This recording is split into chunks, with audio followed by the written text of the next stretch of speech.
L'enquête préliminaire de Mathieu Allaire n'est finalement pas terminée. Un autre témoin doit être entendu au cours des prochaines semaines par le juge Marc Bisson. C'est ce qui a été annoncé mercredi matin à la suite du dernier des 10 témoignages qui ont été livrés au cours des 3 jours d'audience tenus au palais de justice de La Sarre. Les récits racontés ont permis d'en savoir sur plusieurs détails de l'affaire qui ne peuvent toutefois être dévoilés en raison d'une ordonnance de non-publication. Lors de la journée de lundi, il a été possible d'en apprendre un peu plus sur le profil de l'accusé. 3 personnes ont été interrogées par la poursuite qui est représentée par maître Joanie Gagnon et Stéphanie Robitaille.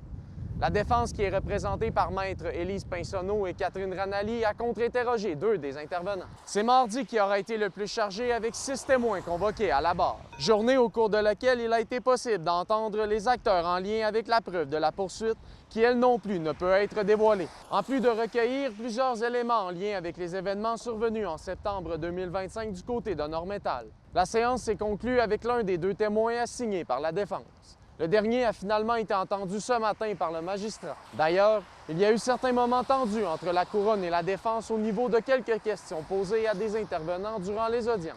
Il aura même fallu à 2 occasions faire sortir la personne qui témoignait pour que les 2 parties puissent débattre à ce sujet. Le dossier de Mathieu Allaire sera de retour en cours le 30 septembre prochain pour établir à quel moment l'enquête préliminaire sera conclue. Olivier Morin pour RNC Nouvelles.